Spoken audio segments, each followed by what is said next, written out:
Mari kita berdoa. Bapa di surga, kami bersyukur dan berterima kasih kepadamu pada malam hari ini. Tuhan memberkati kami dan memberikan kami kerinduan untuk boleh bersama-sama hadir di virtual Zoom malam ini. Di acara GCLC terakhir di tahun ini dan di pertemuan yang pertama. Kami bersyukur kasih setia Tuhanlah yang membawa kami di dalam ruang persekutuan ini. Dan kasih setia Tuhan juga yang menjaga hati kami boleh terus tertuju kepada Tuhan. Peka mendengar apa yang Tuhan mau sampaikan secara spesifik kepada kami masing-masing. Hal-hal yang kami belum mengerti, kami akhirnya dapat mengerti melalui kehadiran-Mu dan melalui firman-Mu yang akan kami dengarkan malam ini bersama-sama. Hadirlah Tuhan dimanapun kami berada. Berkati kami dan dorong kami untuk terus melihat kepada Tuhan di tengah-tengah realita resesi kehidupan di dalam konteks resesi dunia dalam berbagai bentuknya. Biarlah malam hari ini kami boleh memuji Tuhan oleh karena kami memiliki satu hal yang tidak pernah mengenal resesi, yaitu Allah itu sendiri yang menjadi penguasa atas seluruh hidup kami dan situasi dunia yang sedang terjadi saat ini. Terima kasih Bapa di surga, berkati kami, berkati jaringan yang akan menggunakan di tempat kami masing-masing. Dalam nama Yesus kami berdoa. Amin. Ya, saya mohon kesediaan Kak Lusa untuk membaca seluruh pasal 1 dari Habakuk pasal 1 malam hari ini. Ada 17 ayat. Di PowerPoint sih saya catat tapi terlalu kecil sekali. Jadi lebih bagus kalau kita bisa membacanya. Ya, silakan Kak Lusa. Habakuk 1. Ucapan ilahi dalam penglihatan Nabi Habakuk. Berapa lama lagi Tuhan aku berteriak, tetapi tidak kau dengar. Aku berseru kepadamu, penindasan, tetapi tidak kau tolong. Mengapa engkau memperlihatkan kepadaku kejahatan, sehingga aku memandang kelaliman? Ya, aniaya dan kekerasan ada di depan mataku. Perbantahan dan pertikaian terjadi. Itulah sebabnya hukum kehilangan kekuatannya dan tidak pernah muncul keadilan. Sebab orang fasik mengepung orang benar. Itulah sebabnya keadilan muncul terbalik. Lihatlah di antara bangsa-bangsa dan perhatikanlah. Jadilah heran dan tercengang-cengang. Sebab aku melakukan suatu pekerjaan dalam zamanmu yang tidak akan kamu percayai jika diceritakan. Sebab sesungguhnya akulah yang membangkitkan orang Kasdim, bangsa yang garang dan tangkas itu, yang melintasi lintang bujur bumi untuk menduduki tempat kediaman yang bukan kepunyaan mereka. Bangsa itu dahsyat dan menakutkan. Keadilannya dan keluhurannya berasal daripadanya sendiri. Kudanya lebih cepat daripada macan tutul, dan lebih ganas daripada serigala pada waktu malam. Pasukan berkudanya datang menderap, dari jauh mereka datang, terbang seperti Raja Wali yang menyambar mangsa. Seluruh bangsa itu datang untuk melakukan kekerasan. Serbuan pasukan depannya seperti angin timur, dan mereka mengumpulkan tawanan seperti banyaknya pasir. Raja-raja dicemoohkannya, dan penguasa-penguasa menjadi tertawaannya. Ditertawakannya tiap tempat berkubu.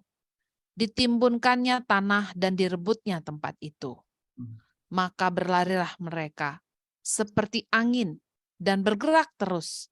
Demikianlah mereka bersalah dengan mendewakan kekuatannya. Bukankah Engkau ya Tuhan, dari dahulu Allahku yang Maha Kudus? Tidak akan mati kami. Ya Tuhan, telah Kau tetapkan Dia untuk menghukumkan. Ya gunung batu, telah Kau tentukan Dia untuk menyiksa. Matamu terlalu suci untuk melihat kejahatan, dan Engkau tidak dapat memandang kelaliman. Mengapa Engkau memandangi orang-orang yang berbuat khianat itu, dan Engkau berdiam diri apabila orang fasik menelan orang yang lebih benar dari dia? Engkau menjadikan manusia itu seperti ikan di laut, seperti binatang-binatang melata yang tidak ada pemerintahnya. Semuanya mereka ditariknya ke atas dengan kail, ditangkap dengan pukatnya, dan dikumpulkan dengan payangnya. Itulah sebabnya ia bersukaria dan bersorak-sorai. Itulah sebabnya dipersembahkannya korban untuk bukatnya dan dibakarnya korban untuk payangnya. Sebab karena alat-alat itu, pendapatannya mewah dan rezekinya berlimpah-limpah. Sebab itukah ia selalu menghunus pedangnya dan membunuh bangsa-bangsa yang tidak kenal belas kasihan? Ya, terima kasih kalau saya. Jadi ini pesannya ya. Jadi dengan membaca pasal 1 ini saja kita sudah melihat realita daripada pergumulan seorang Nabi Habakuk. Saudara-saudara, ketika kita menggumuli bagian ini, maka kita melihat dua topik ya, tetap teguh di tengah-tengah resesi kehidupan atau tetap teguh di tengah-tengah resesi dunia. Maka kehidupan dan dunia dua hal yang saling berpengaruh satu dengan yang lain. Tapi kenapa jadi akhirnya resesi kehidupan? Karena begitu terasanya kehidupan itu dialami oleh manusia ya yang hidup sebagai manusia ciptaan Allah, bahwa dia sudah percaya kepada Tuhan, mengenal Allah sang penciptanya, atau belum mengenal Allah sang penciptanya, maka seperti apa yang dikatakan oleh Rasul Paulus kepada jemaat di Roma, dikatakan di dalam masa-masa dunia di mana bergejolak, dikatakan bahwa manusia, seluruh makhluk menderita ya, menderita seperti menderita sakit bersalin. Jadi apa yang mau dikatakan ini sebuah realita. Dan ketika kita perhatikan konteks daripada kitab ini, kita akan melihat siapakah Habakuk sebenarnya. Kalau kita lihat di pasal 1 dan pasal 3 ayat pertama itu sangat jelas di sana siapa dia sebenarnya. Ucapan ilahi dalam penglihatan Nabi Habakuk.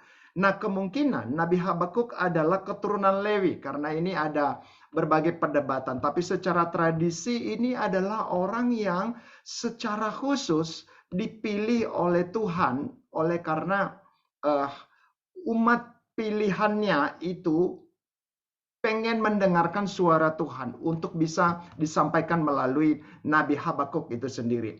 Kalau kita perhatikan siapakah dia akan mengenal secara pribadi Allah itu, mengetahui secara pribadi termasuk karakter yang nanti kita akan perhatikan begitu. Tetapi di dalam kondisi itu kita akan melihat ada satu kegelisahan, ada satu pergumulan yang dialami oleh sang Nabi, yaitu tentang realita, tentang bagaimana bangsa Yehuda pada waktu itu mengalami satu perlakuan yang sadang tidak manusiawi, yang dalam kalkulasi sebagai umat Allah, bahkan di dalam pikirannya sebagai seorang nabi itu tidak layak gitu. Tetapi itulah kenyataan, sehingga dia mengalami satu kondisi frustrasi, dia bergumul dengan kondisi yang sedemikian rupa dia alami pada saat itu. Sehingga kalau kita perhatikan bahwa ini, apa yang kita mengerti bahwa ini menjadi sebuah hal yang memang tidak pernah terpisah dari realita kehidupan yang setelah jatuh di dalam manusia yang telah jatuh di dalam dosa di tengah-tengah dunia ini. Jadi Nabi Habakuk sebenarnya kita akan melihat bagaimana dia meneropong realita itu. Dan di dalam pesan ilahi itu yang disampaikan di dalam kitab yang singkat ini hanya 3 pasal. Nah, malam hari ini kita akan melihat bagian yang pertama ini. Tetapi penanggalannya seperti apa? Dikatakan ini kurang lebih terjadi tahun 605 sebelum Masehi, ya, bangkitnya Babel, atau 587 atau 56 sebelum Masehan, kehancuran Yehuda gitu. Jadi kita tahu konteksnya ya, bahwa ini bagaimana bangsa Yehuda, kehancuran Yehuda itu ditaklukkan oleh bangsa-bangsa lain, dan dalam konteks ini adalah bangsa Babel gitu. Kitab Habakuk menekankan isi pergumulan Nabi tentang kerja Tuhan. Jadi kalau kita perhatikan pasal 1 ini, nanti kita akan melihat sesuatu hal yang bertolak belakang dengan pemikiran sang Nabi. Nah, di sini kita perhatikan kok bisa ya, dia tidak menyelami apa yang dipikirkan atau apa yang dilakukan oleh Allah Yahweh yang dia tahu dan dia kenal itu. Nah, persoalannya di mana? Ini nanti kita akan melihat di dalam bagian ini. Tapi inilah pergumulannya. Di tengah-tengah realita bagaimana suku Yehuda itu, bangsa Yehuda itu mengalami satu pergumulan. Dia bergumul, kok Tuhan terjadi seperti ini, ya. pergolakan dunia saat itu kalau kita perhatikan misalnya di dalam kondisi konteks dunia, yaitu Niniwe atau ibu kota Asyur dihancurkan oleh Babel tahun 612. Yang kedua, Raja Yosia yang baik mati dibunuh oleh Firaun Neko tahun 609 sebelum Masehi, dan Yehuda jatuh ke tangan Mesir. Ya, ini yang kalau kita lihat latar belakangnya. Babel mengalahkan Mesir atau sekutu Asyur tahun 605 di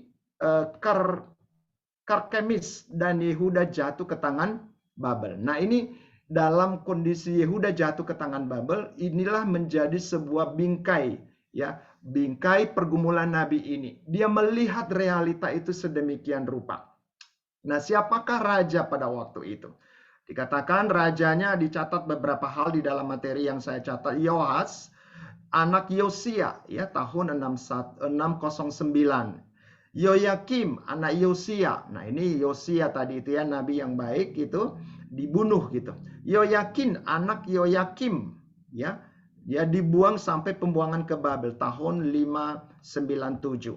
Dan Zedekia anak Yosia tahun 597 sampai 586 sampai dibuang ke Babel. Nah, ini para raja-raja pada waktu itu. Dan kalau kita lihat mereka ini adalah orang-orang memang secara tradisi mereka lah orang-orang secara kerajaan, secara kekuasaan mereka punya, dan juga lebih-lebih lagi mereka adalah orang-orang keturunan orang-orang yang terpilih di tengah-tengah komunitas bangsa itu sendiri.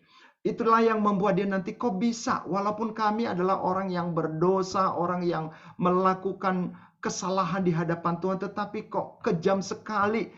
Apalagi kalau Tuhan mengizinkan bangsa-bangsa yang begitu jahat itu untuk mengalami memerangi dan menjajah umat pilihan Tuhan itu sendiri. Nah, saudara, ini menjadi satu pergumulan di dalam kehidupan Nabi Habakuk, dan membuat dia semakin bergumul tentang persoalan-persoalan ini. Dan narasi ini diungkapkan di dalam 3 pasal dalam surat-suratnya. Nah, malam hari ini kita akan melihat bagian ini, tetapi saya mau mengajak kita untuk memikirkan bagian awal, ya. Dalam bagian awal, so kita bisa memikirkan apa pentingnya, apa hubungannya, apa relasinya dengan kehidupan saya saat ini. Maka tema ini akan menjadi penting ketika kita hubungkan dengan kehidupan kita. Ya, bagaimana resesi kehidupan kita tetap memiliki satu keteguhan, ketegaran. Nah, ini yang menjadi sasaran nanti. Kita akan melihat resesi-resesi apa yang sedang kita alami saat ini. Tetapi itu berakar di dalam kondisi yang sebenarnya apa yang sedang kita jalani. Maka di dalam pemikiran saya mau katakan di awal, resesi terbesar di dalam hidup ini adalah resesi kerohanian yang akhirnya membuat kita tidak sanggup melihat apa yang Tuhan lihat, menjalani apa yang seharusnya kita jalani di dalam kehidupan kita. Termasuk Nabi Habakuk sendiri pun nanti bergumul tentang dirinya, mempertanyakan Tuhan atau berdialog dengan Tuhan untuk bisa mempertanyakan, kenapa begini? Kau adalah yang adil, kau yang maha kasih, kau yang berdaulat, tetapi kok terjadi sebaliknya bagi umat pilihanmu. Persoalannya di mana, saudara-saudara? Nanti kita akan melihat di sini bagaimana cara Tuhan bekerja, sebuah misteri yang memang Habakuk saat itu tidak tahu, tetapi dicari tahu, sebenarnya dia bisa tahu ketika kita akan melihat, membaca di dalam kisah-kisahnya nanti di dalam bagian yang ke belakang, pasal 2 dan pasal yang ketiga. Tapi malam hari ini, apa yang membuat Nabi Habakuk ini bergumul tentang realita itu sehingga terjadi sebuah resesi di dalam kehidupan dia untuk melihat bahwa memang nggak ada harapan lagi, nggak ada lagi kehidupan. Satu sisi mereka mengenal dan tahu tentang siapakah Yahweh yang telah memilih mereka, yang telah memberkati mereka dan telah membuktikan kasih-Nya kepada mereka di dalam sejarah hidup mereka. Tetapi di sisi lain ketika Allah memberkati mereka, bagaimana mereka menjadi orang bangsa yang dikatakan bangsa yang tegar tengkuk, bangsa yang suka dicela oleh Allah sendiri juga. Karena mereka bangsa pilihan, tetapi mereka tidak hidup berpadanan sesuai dengan pilihan Allah sendiri atas kehidupan mereka. Nah, di sini jadi persoalannya. Maka ketika Allah sudah sudah kehabisan cara. Bagaimana bangsa pilihan ini yang seharusnya menjadi bangsa yang hidup sesuai dengan panggilannya di hadapanku dan untuk dunia. Tetapi kegagalan mereka adalah bukan hanya di dalam relasi mereka dengan Tuhan, yang hanya sekedar mereka maknai dengan ritual-ritual, ya, tetapi kehidupan yang hanya sekedar dimaknai sebagai umat Allah, sebagai milik Allah, sebagai orang yang mengerti status mereka di hadapan Tuhan. Mereka juga tidak sanggup untuk menjadi terang bagi bangsa-bangsa.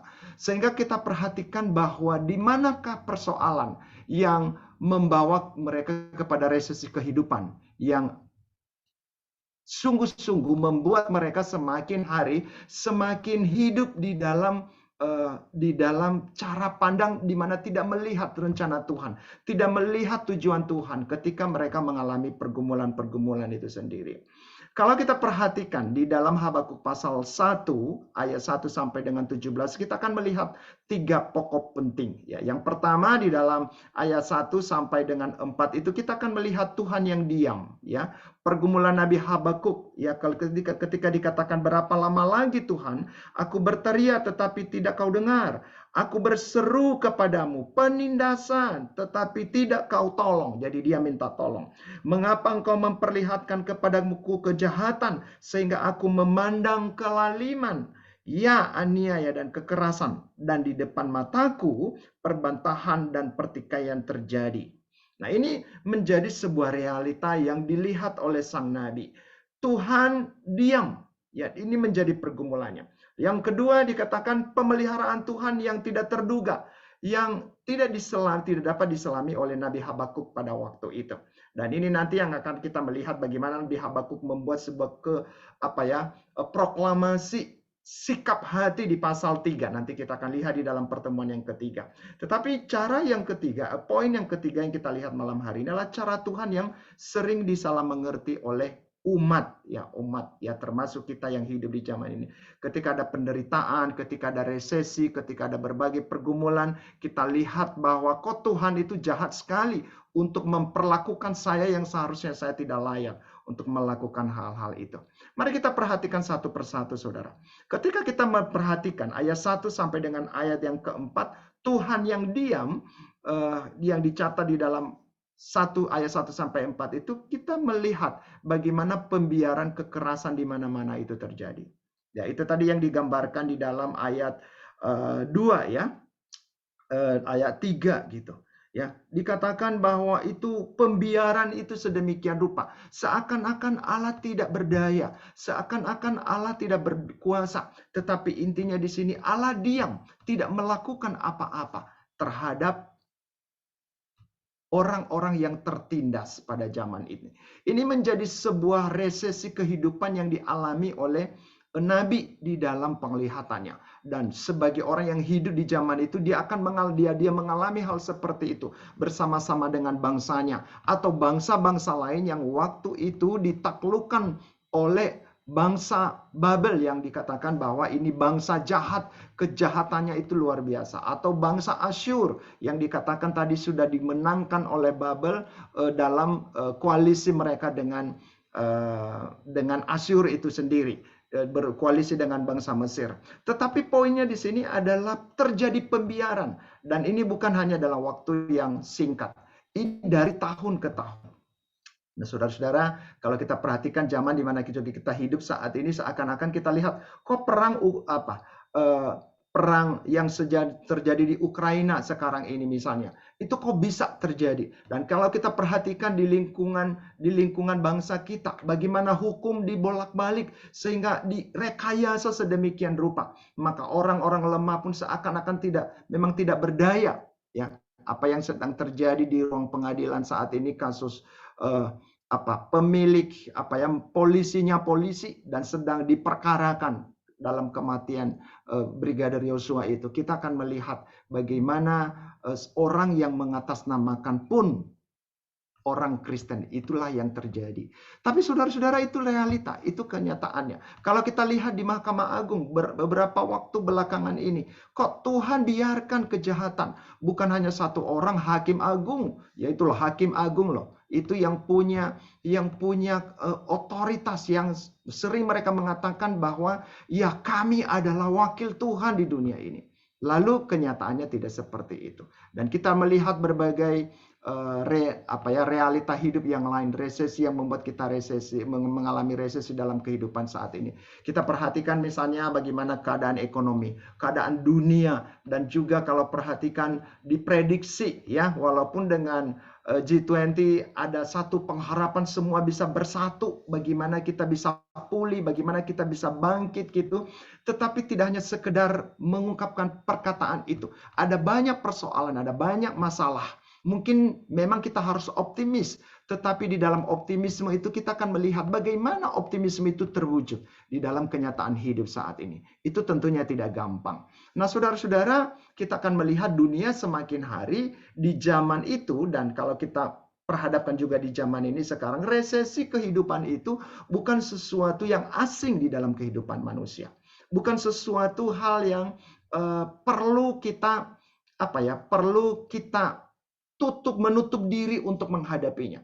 Tetapi justru ketika terjadi resesi itu, bagaimana kita menghadapinya dan bersama siapa kita menghadapinya gitu. Sehingga kita melihat bahwa di dalam pergumulan Nabi, nanti bagaimana dia mengungkapkan di pasal 1 ini berbagai hal yang berbeda dari posisi Allah dengan posisi dia memandang realita pembiaran itu, kekerasan itu, ketidakadilan itu terjadi. Kita akan melihat bagaimana seorang nabi nanti akhirnya mengerti gitu. Nah, itu bagaimana caranya, itu nanti kita akan perhatikan dengan baik. Tetapi di dalam kondisi kehidupan yang membuat resesi kehidupan itu semakin menjadi-jadi, bukan hanya pembiaran kekerasan di mana-mana, ya kejahatan di mana-mana yang secara masif terjadi. Tetapi orang-orang yang menegakkan hukum pun dikatakan hukum kehilangan kekuatan dan keadilan tidak muncul. Sementara dalam kondisi itu, si sang nabi Habakuk dikatakan, Tuhan diam. Aku berteriak-teriak, tetapi engkau tidak dengar. Engkau tidak tolong, engkau tidak bertindak. Jadi dia berdialog dengan Allahnya itu sendiri. Tetapi yang ketiga dikatakan Tuhan mendengar tetapi tidak menolong. Ya, Tuhan mendengar tetapi tidak menolong. Ya, Tuhan tahu, Tuhan mengenal semua keadaan seperti itu. Tetapi dia tetap diam saja.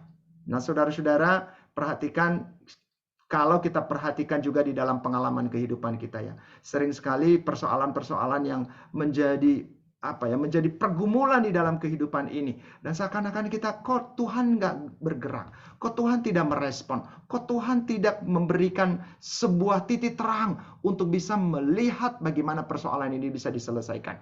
Makanya ketika kita sudah capek di dalam menjalani resesi kehidupan ini dengan berbagai bentuk, maka dengan begitu gampangnya kita mencari pertolongan dengan berbagai cara. Dan ini yang dilakukan oleh bangsa Yehuda pada waktu itu. Mereka mencari pertolongan kepada bangsa-bangsa lain. Tetapi apakah itu memberikan pertolongan? Nyatanya tidak juga.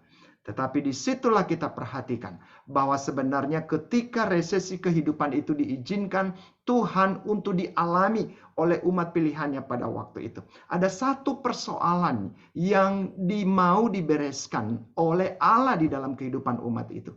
Yaitu kehidupan mereka yang tidak berpadanan dengan kehidupan mereka sebagai orang pilihan Allah.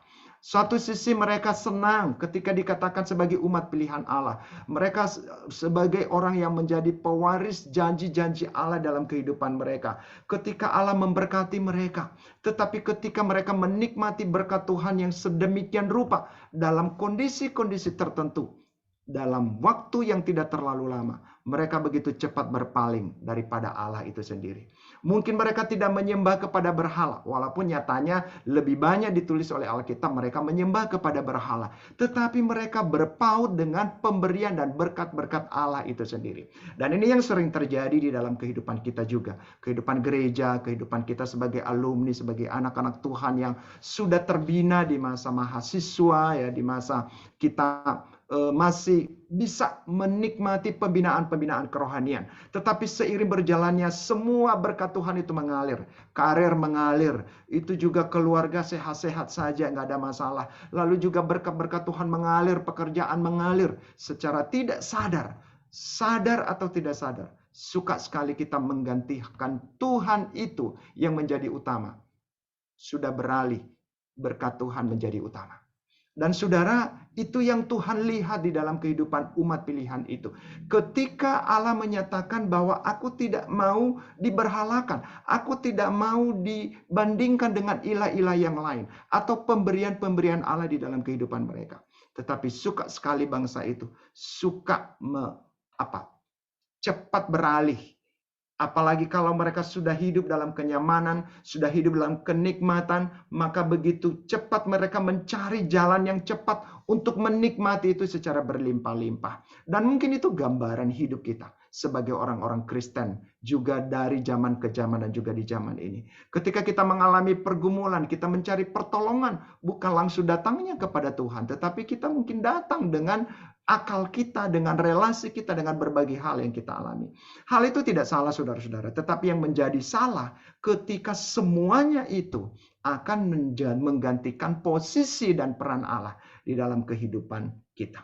Sehingga kalau kita perhatikan kenapa Allah membiarkan bangsa umat pilihannya itu dijajah oleh bangsa dari waktu ke waktu, bangsa-bangsa lain dari waktu ke waktu.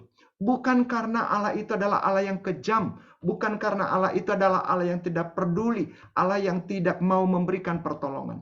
Tetapi Dia mau bagaimana supaya umat pilihannya itu menjadi benar-benar umat yang spesial, umat yang kuat di dalam arti yang sesungguhnya, bahwa Dia adalah orang-orang komunitas umat Allah yang mempresentasikan kehadiran Allah di tengah-tengah dunia ini dan menjadi terang bagi bangsa-bangsa.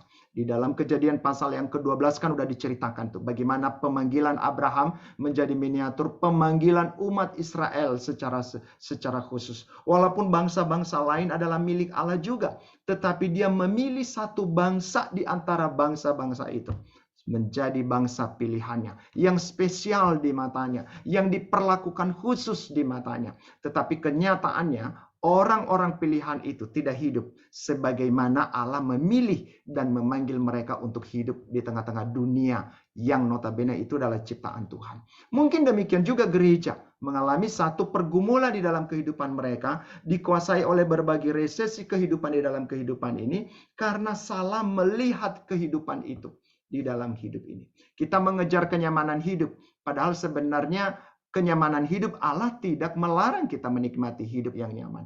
Tetapi di dalam hidup yang nyaman tidak berarti kita tidak melakukan peran kita sebagai alat bagi Tuhan untuk melihat dunia yang harus kita layani dan harus kita menyaksikan Allah di dalamnya.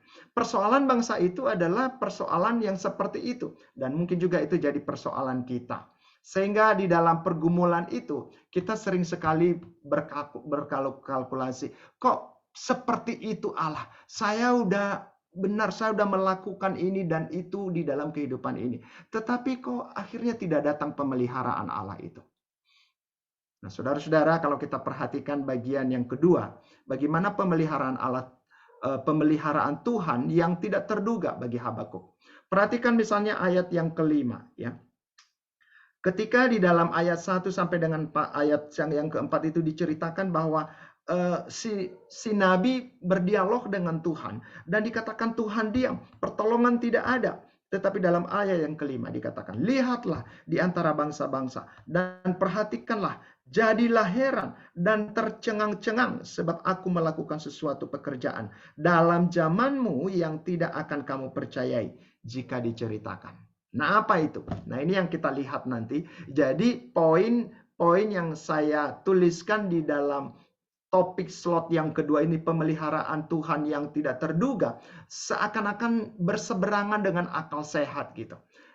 Di satu sisi, di tengah-tengah resesi hidup umat pilihan pada waktu itu, keluhan daripada seorang Nabi Habakuk dikatakan, tetapi justru Allah terus terlibat untuk membiarkan keadaan itu terjadi. Dan akhirnya justru dari keadaan itulah dia melihat bagaimana nanti supaya umat itu kembali kepada Tuhan. Nabi itu juga nanti melihat kembali apa yang seharusnya Tuhan mau dari pemahaman Nabi untuk bisa dia alami dan untuk disampaikan kepada umat pilihan Allah pada waktu itu. Pemeliharaan Tuhan yang tidak terduga apa bentuknya? Allah melakukan sesuatu yang sulit untuk dipercayai. Itu yang ditegaskan di dalam ayat yang kelima itu.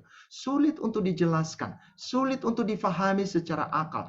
Kok ini bangsa kesayangan, umat pilihan, dan kita melihat bangsa-bangsa yang menjajah mereka adalah orang-orang yang sudah nyata-nyata kejahatannya. Perhatikan tadi dijelaskan di dalam ayat 1 dan ayat kedua itu, dikatakan itu merajalela gitu. Ketidakadilan itu terbalik gitu. Orang yang seharusnya mendapat keadilan justru mendapat perlakuan yang sebaliknya. Orang yang seharusnya mendapatkan pertolongan, tetapi justru seakan-akan Allah membela. Allah mengizinkan itu bangsa-bangsa yang kuat itu, yang dalam kejahatannya, dibiarkannya sedemikian rupa. Allah melakukan sesuatu yang sulit untuk dimengerti. Nah, kadang-kadang ya, kalau kita perhatikan dalam kehidupan kita juga, sering sekali kita sudah punya perencanaan atau pemikiran tentang kehidupan kita. Saya akan baik ketika saya melakukan ini sesuai dengan apa yang saya pikirkan, yang saya sudah rencanakan. Apalagi kalau distempel dengan doa, minta Tuhan restui, bukan minta Tuhan menyatakan kehendaknya di dalam kehidupan kita. Sering yang terjadi seperti itu. Jadi pikiran manusia, pikiran kita yang telah dianugerahkan oleh Tuhan, sering sekali itu menjadi Tuhan atas diri kita sendiri. Sehingga kita memikirkan begini harusnya, begini harusnya, begini harusnya dalam hidup ini. Tetapi Tuhan katakan tidak. Tetapi dalam kenyataan ini, disitulah kita akan melihat bagaimana Tuhan tidak membiarkan umat pilihannya itu justru mengizinkan kondisi-kondisi sulit, resesi kehidupan yang seakan-akan Tuhan tidak berpihak kepada mereka. Tetapi kita akan melihat bahwa dengan berbagai tindakan Tuhan yang demikian, itu sebagai tujuan pendisiplinan yang Tuhan izinkan dialami oleh bangsa, umat pilihannya, orang kesayangannya itu sendiri. Allah melakukan sesuatu yang sulit untuk dimengerti. Nah, apa yang dapat kita mengerti? Oleh karena itu, kalau kita tidak mengerti sesuatu kenyataan hidup yang kita alami, yang Tuhan izinkan di dalam kehidupan kita, maka saudara-saudara harusnya ada ruang bahwa di dalam kondisi kita tidak mengerti akan hal ini dan Allah izinkan. Justru kita mencari tahu, apa sih yang Tuhan lihat di dalam kondisi ini? Apa sih rencana Tuhan di dalam kenyataan di mana seharusnya saya tidak mengalami ini. Saya tidak menghadapi ini. Saya tidak terlibat di dalam keadaan-keadaan seperti yang saya alami saat ini. Saya nggak tahu jadi pergumulan apa yang sedang saudara-saudara alami saat ini. Tetapi dikatakan bahwa Allah suka melakukan sesuatu yang sulit untuk dipercayai. Tetapi bukan berarti Allah mengizinkan, nggak usah percaya deh gitu. Tetapi justru ketika semakin sulit untuk dipercayai, maka seharusnya kita harus semakin mempercayai Dia. Kenapa? Karena memang kita tahu bahwa di dalam sejarah hidup kita, dalam kehidupan kita, kalau kita hidup sejauh ini sampai pada saat ini, itu bukti kasih Tuhan dan keberpihakan Tuhan kepada kita sebagai manusia ciptaannya, sebagai anak-anaknya, sebagai umat pilihannya. Banyak hal yang kita tidak bisa percayai, banyak hal yang tidak masuk akal, apalagi banyak hal yang tidak masuk akal kita gitu, logika kita. Kenapa? Karena memang dunia di mana kita hidup dijejali dengan berbagai kalkulasi manusiawi, dan kadang-kadang kita melihat hal itu yang benar gitu. Apalagi kita campur dengan prinsip-prinsip pengetahuan iman kita. Tetapi itulah yang dialami oleh sang Nabi. dalam kenyataan itu pun Nabi tidak mengerti. Di mana nanti Nabi bisa mengerti ketika dia bertelut di hadapan Tuhan, ketika dia menemukan dirinya di hadapan Tuhan, dan dia menemukan Tuhan di dalam hidupnya secara pribadi.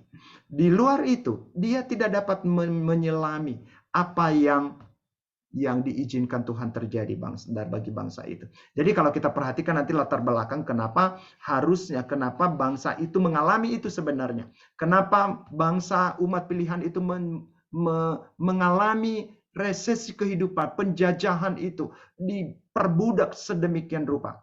Saudara-saudara, bukankah itu bersumber dari kenyataan hidup mereka tadi, yang memang mereka hidup suka melawan Allah dan suka berseberangan dengan apa yang Tuhan kehendaki. Ya, ketika mereka berjalan sedemikian rupa dalam kenyamanan, maka disitulah mereka pelan-pelan mulai meleset dari jalan hidup mereka sebenarnya. Pemeliharaan Tuhan yang tidak terduga bukan hanya Allah melakukan sesuatu yang sulit, tetapi yang kedua, Allah yang membangkitkan bangsa-bangsa Kasdim. Yang makin jelas lagi ya. Jadi ini kan sulit kita mengerti ini. Gimana sih sebenarnya? Kan kenapa Tuhan tidak langsung aja intervensi? Bagaimana umat itu bertobat? Kenapa mesti pakai bangsa Kasdim? Ini menjadi pergumulan bagi Nabi. Dan ini juga yang sering sekali kita bergumul dalam kehidupan kita. Kok persoalan ini dan itu Tuhan pakai untuk menjajah kehidupan saya, membuat saya semakin tertekan di dalam kehidupan ini. Allah yang membangkitkan bangsa Kasdim itu sendiri. Ini gak masuk akal kan? Agak susah kita nalarnya bisa masuk. Kok tega sekali bahwa Allah mengizinkan itu bagi umat pilihannya itu sendiri. Yang ketiga, kekerasan yang dikeluhkan Nabi Habakuk semakin menjadi-jadi dan menghancurkan Yehuda. Itu kita lihat di dalam ayat yang ke-9. Dalam ayat yang ke-9 itu seluruh bangsa itu datang untuk melakukan kekerasan. Serbuan pasukan depannya seperti angin timur. Dan mereka mengumpulkan tawanan seperti banyaknya pasir. Saudara-saudara, Tuhan mengizinkan itu. Jadi susah untuk dimengerti ya. Allah membangkitkan bangsa lain untuk menjajah umat pilihannya yang seharusnya dia tolong, tetapi justru dia mengizinkan bangsanya itu dijajah sedemikian rupa. Tetapi kita perhatikan lebih dalam lagi, kekerasan yang dikeluhkan Nabi Habakuk semakin menjadi-jadi dan penghancuran Yehuda akhirnya nanti bukan hanya di dalam nubuatan, tetapi di dalam kenyataan yang waktu itu ditaklukkan oleh bangsa Babel itu sendiri. Kita bisa melihat bagaimana instrumen yang tidak umum dia memakai bangsa kafir ya, bangsa yang fasik menghukum Yehuda. Ini kan sesuatu yang tidak lazim. Saudara-saudara, ketika saya sampai kepada penempatan yang menulis bagian-bagian seperti ini, saya langsung merefleksikan kepada diri saya, di mana ketika saya mengalami keadaan-keadaan seperti ini. Satu sisi ini tidak masuk akal, tetapi di sisi lain ketika kita kembali kepada kebenaran firman Tuhan, kalau nanti kita akan melihat bagaimana seorang Nabi Habakuk melihat justru kondisi itu membawa dia kepada Tuhan, maka ini juga yang seharusnya sikap yang harus kita miliki dalam hidup kita. Kita bukan di dalam posisi mempertanyakan kepada Allah, mengeluh kepada Allah, kenapa terjadi ini, kenapa terjadi ini, yang seharusnya tidak layak dalam kalkulasi saya sebagai manusia. Tetapi cobalah pikirkan, di hadapan Tuhan, ketika terjadi seperti ini, apa yang seharusnya saya lakukan?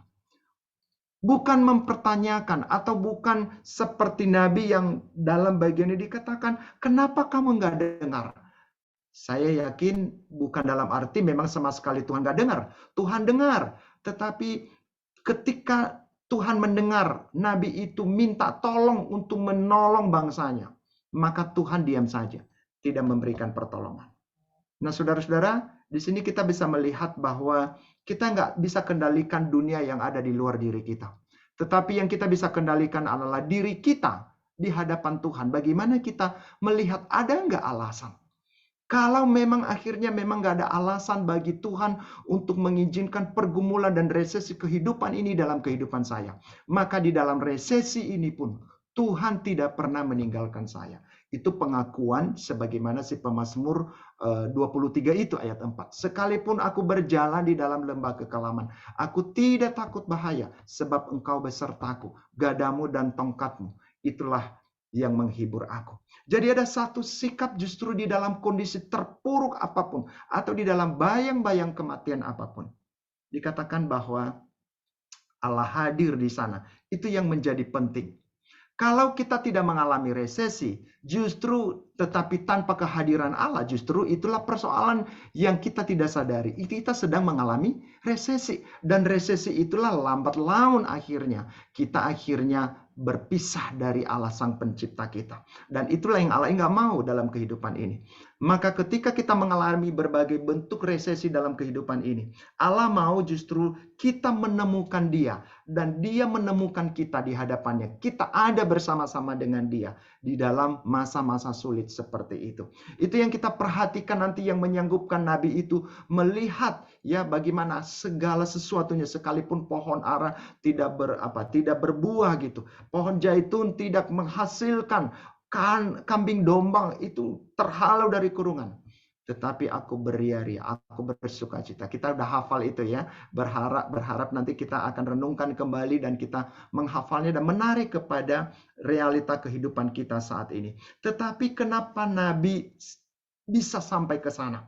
Saudara-saudara, kita akan melihat nanti ending ceritanya. Bagaimana dia melihat keberatan-keberatannya, pergumulan-pergumulannya di pasal 1 ini menjadi sesuatu hal yang tidak masuk akal, tetapi membiarkan Tuhan dan pikirannya, kepercayaannya untuk sungguh-sungguh bahwa Tuhanlah yang benar, bukan saya yang benar atau bukan bangsa saya yang benar. Kenapa? Karena realitanya begitu, ya. Tuhan memakai alat yang tidak wajar gitu, tidak umum dipakai pada waktu itu. Dia memakai bangsa fasik itu, yang begitu jahat itu untuk menghabisi umatnya. Nah, saudara-saudara, kabar baiknya adalah ketika kita bisa melihat di sini bahwa membuktikan di satu sisi kita melihat resesi kehidupan yang dalam penglihatan Nabi itu sendiri terhadap bangsanya, dan juga kita bisa melihat bagaimana penderitaan demi penderitaan yang dia ikut sendiri juga. Tetapi di sisi lain kita akan melihat bagaimana kejahatan, kefasikan yang sedemikian rupa itu nyata, dan itu dampaknya itu dialami oleh sang Nabi dan umat pilihannya. Kalau kita perhatikan kehidupan kita, kurang lebih sama juga di dalam kehidupan kita saat ini sebagai orang-orang yang sedang dalam pemulihan setelah pandemi COVID. Tetapi kita melihat prediksi ya tahun 2023, berapa waktu yang lalu Bang Peter Jacob bawa satu sesi dari sisi perekonomian ya di Sibisco, di komunitas alumni yang memiliki bisnis. Dia jelaskan di sana bahwa resesi ini bukan sesuatu, bukan nakut-nakuti gitu. Kalau Presiden Jokowi atau Menteri Keuangan atau siapapun, bukan menakut-nakuti realita dunia.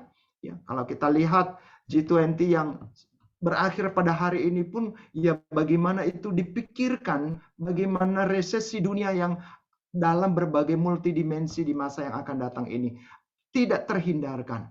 Tetapi di tengah-tengah kenyataan resesi itu pun ada satu pengharapan di mana kita masih tetap menikmati hidup selama Tuhan izinkan kita hidup. Dan sumber utamanya adalah bagaimana kita menjalani hidup yang menjalani atau menghadapi resesi itu tidak sendirian, bersama-sama dengan Dia. Bukan hanya dengan komunitas orang-orang yang selama ini bisa saling menopang satu dengan yang lain. Itu baik. Tentunya nanti kita akan melihat bagaimana peran kita pribadi, keluarga, komunitas gereja, dan juga komunitas di dunia pekerjaan kita. Itu menjadi penting.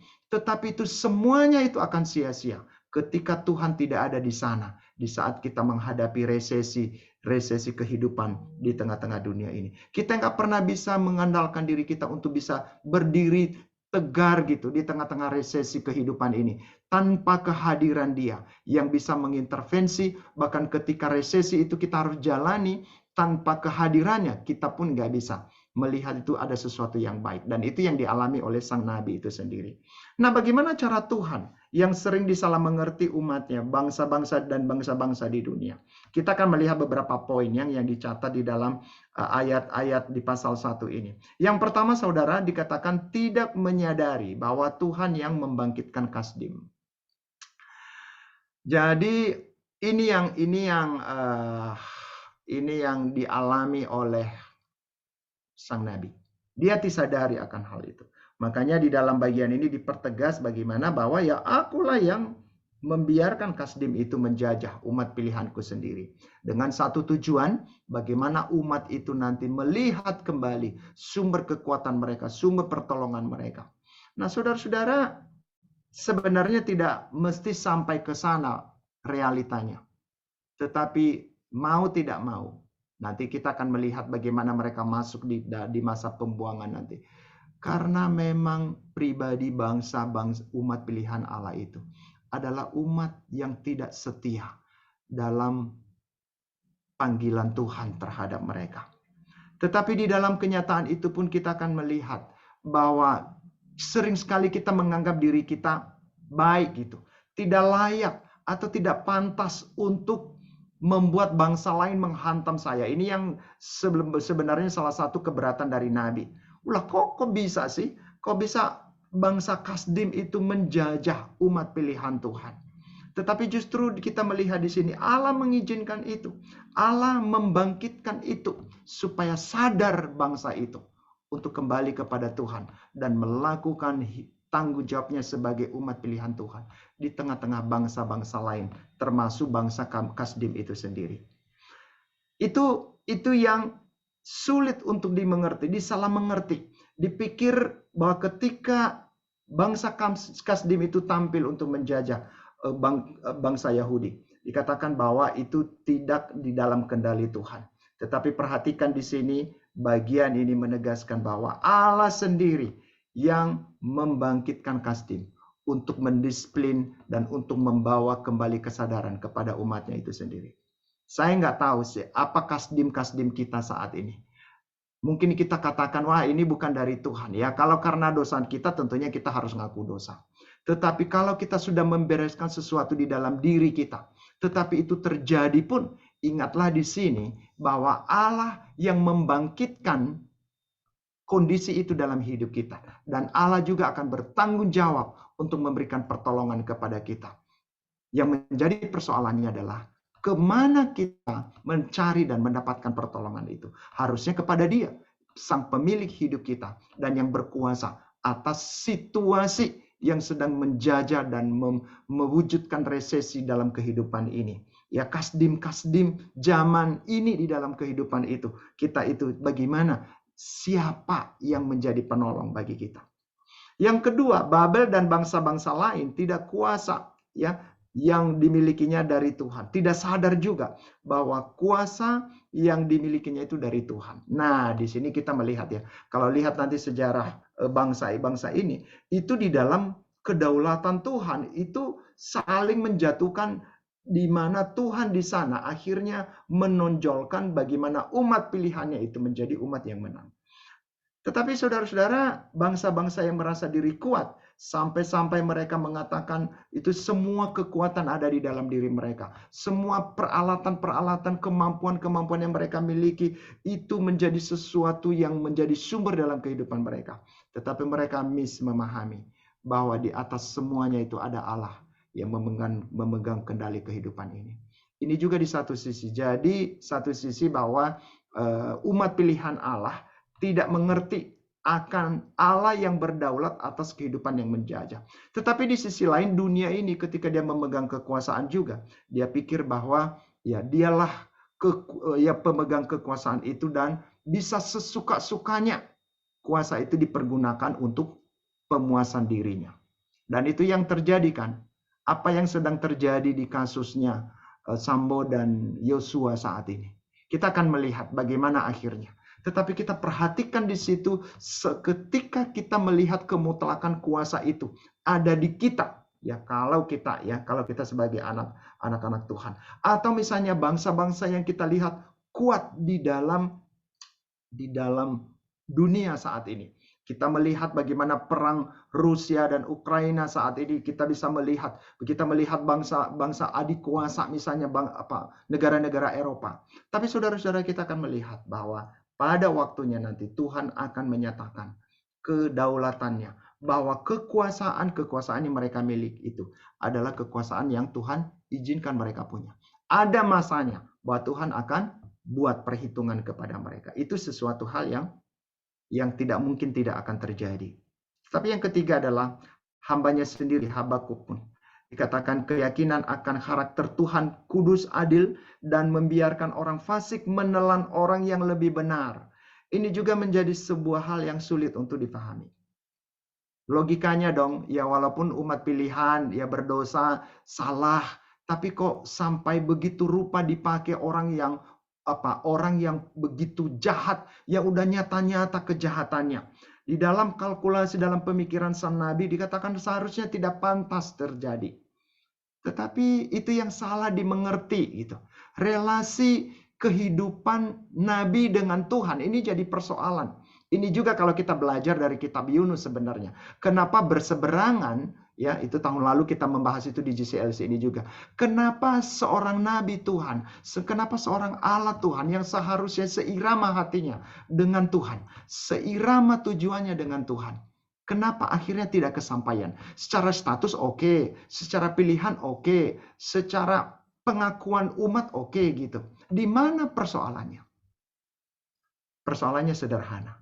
Bahwa ketika menjalani hidup dan tanggung jawab itu tidak seirama dengan Allah, sang pemilik hidup dan yang memanggil nabi itu di tengah-tengah bangsa yang sedang merajalela melakukan kejahatan itu sendiri.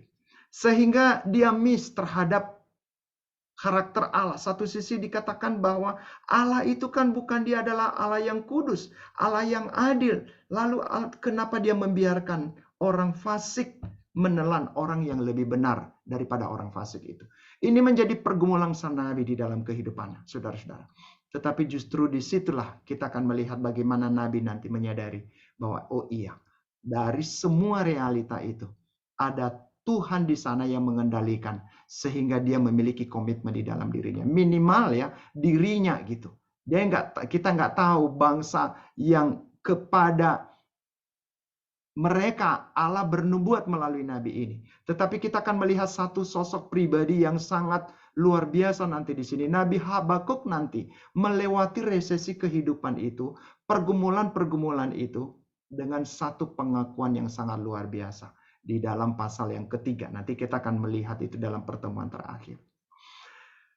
Di dalam cara Tuhan yang sering disalah mengerti umatnya, bangsa dan bangsa-bangsa di dunia ini, kita akan melihat, saudara, dikatakan mengapa Tuhan membiarkan bangsa-bangsa Kandi menyembah kekuatannya.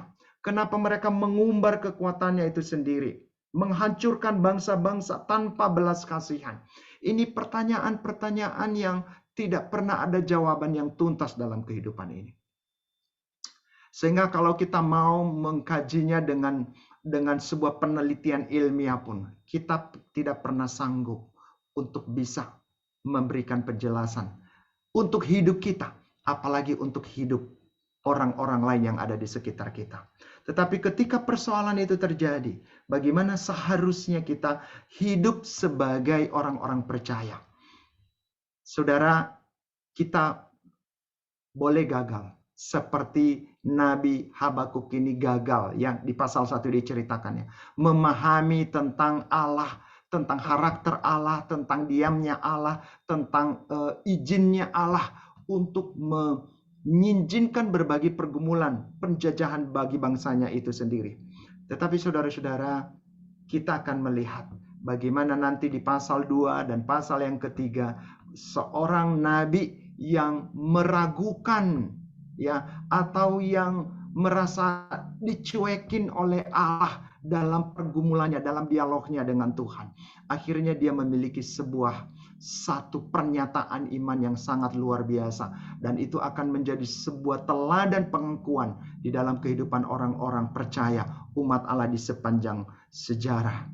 Apa yang saya mau aja kita pikirkan di dalam kesempatan ini, ketika di dalam pasal 1 ini, kita akan melihat di tengah-tengah kehidupan umat manusia, dan terutama umat percaya, orang-orang yang percaya, seakan-akan Allah membiarkan keadaan itu terjadi. Allah bahkan membuat pihak-pihak tertentu atau kondisi tertentu semakin menekan, semakin menyiksa, semakin menjajah kita. Tetapi dalam kesempatan ini, Allah mau supaya kita melihat realita itu dari cara Tuhan melihatnya. Dan dari sanalah kita mulai melangkah. Dari sanalah kita mulai memikirkan, hidup ini bukan tentang saya, tetapi tentang Tuhan yang bersama-sama dengan saya. Resesi hidup yang sedang saya alami saat ini tidak pernah terjadi di luar izin dan kontrol Allah itu sendiri. Apapun resesi kehidupan yang sedang kita alami. Sehingga layak kita memiliki pengharapan bahwa di tengah-tengah kenyataan seperti itu pun ada satu keadaan di mana kita bisa menang pada akhirnya. Tetapi untuk mendapatkan kemenangan ini, itu yang kita harus pikirkan, kita harus gumuli, kita harus berdiam diri, menenangkan hidup di hadapan Tuhan. Apa yang saya lakukan ketika persoalan-persoalan ini terjadi dalam hidup saya? Saudara-saudara, saya nggak tahu apa yang menjadi keberatan saudara kepada Tuhan tentang resesi hidup, apapun bentuknya, dari yang kecil sampai yang besar. Relasi-relasi yang rusak antara diri kita dengan Tuhan, antara diri kita dengan anggota-anggota keluarga kita, relasi hidup kita dengan dunia yang ada di sekitar kita, mungkin pekerjaan kita, mungkin berbagai hal di dalam kehidupan ini, apapun itu. Tetapi malam hari ini Tuhan mengajak kita kembali. Secara pribadi, secara keluarga, gereja, saya mengajak kita untuk memikirkan bagaimana kita komunitas alumni Kristen di zaman ini memahami pesan Habakuk 1 ini. Kita akan terus berjalan ya nanti di pasal 2 dan di pasal yang ketiga. Tapi saya ajak kita untuk memikirkan hal ini ya untuk diri kita masing-masing. Bahwa betapa pentingnya kita melihat hidup kita sebagai murid Kristus bukan hanya di dalam mendemonstrasikan apa yang dilihat orang, tetapi di dalam sebuah keberadaan hidup. Seorang murid yang akan terus berpaut dan terus belajar kepada sang guru itu sendiri. Kegagalan seorang tokoh Petrus ketika begitu berapi-apinya mau membela sang gurunya. Tetapi dikatakan oleh sang guru kepadanya, "Hai Simon, anak Yohanes, sebelum ayam berkokok, engkau telah menyangkal aku 3 kali." Nah, sebelumnya dia katakan lagi, "Tuhan, walaupun mereka semua meninggalkan engkau, walaupun mereka semua menyangkal engkau, tetapi aku setia kepadamu. Aku mau mati bersama-sama dengan engkau." Saudara-saudara, Petrus bicara itu berdasarkan apanya gitu? Berdasarkan kekuatan Tuhan yang dia alami, atau spontanitasnya Petrus yang suka berpusat kepada diri kekuatan itu? Tetapi seorang murid adalah seorang yang menyandarkan hidupnya kepada Sang Guru Agung, kepada Tuhan yang menjadi sumber dan menjadi segala-galanya baginya. Maka saya mengajak diri saya dan kita semua untuk melihat, marilah kita menjadi murid yang dalam arti yang sebenarnya di hadapan Tuhan. Menjadi sebuah keberadaan diri kita yang terus belajar dan terus melihat segala persoalan demi persoalan dari cara Tuhan melihatnya. Jangan-jangan dari cara kita melihatnya. Yang kedua, sebagai keluarga, mari kita semakin hari semakin menyadari betapa penting kita membangun ya kehidupan keluarga yang intim bersama dengan Tuhan. Bukan hanya intim bersama anggota-anggota keluarga itu. Ya ada program makan-makan bareng gitu ya, jalan-jalan bareng gitu ya. Itu sarana. Itu penting, itu sarananya gitu ya. Saat teduh bareng gitu. Tetapi apakah ketika kita melakukan aktivitas itu, intim nggak dengan Tuhan yang hadir di tengah-tengah keluarga itu? Dan tentunya ini akan dimulai dengan adanya pribadi-pribadi yang Tuhan inginkan untuk tetap mencari wajahnya di dalam setiap langkah kehidupan kita. Mari kita membangun kehidupan keluarga kita. Sesulit apapun, ketika kita nggak bisa kita nggak bisa berkata-kata. Tetapi mari kita membuat keadaan bukan semakin keruh atau membuat kita semakin panik atau semakin dikuasai oleh resesi pikiran kita. Tetapi justru kita membawa kenyataan itu di hadapan Tuhan. Karena kita tahu dan kita meyakini, bahkan kita sudah membuktikan bahwa Allah telah memberikan kita hidup sejauh ini. Dan ketika dia mengizinkan berbagai bentuk resesi kehidupan itu, dia sedang menguji kita. Apakah kita mencari tahu atau mencari kekuatan kepadanya, atau hanya stempel cari kekuatan kepada Tuhan, tetapi sesungguhnya itu kalkulasi saya dan pikiran saya sendiri yang dianugerahkan Tuhan bagi saya. Itu sedikit perbedaannya, tetapi secara personal kita bisa mengerti. Ketika saya berjuang dalam kehidupan ini, dalam konteks pribadi, konteks keluarga, saya berjuang dengan siapa? Yang seharusnya dalam hal ini adalah kehadiran Tuhan tidak pernah menjadi sebuah hal yang bisa dikompromikan untuk absen Tuhan hadir dalam kehidupan kita.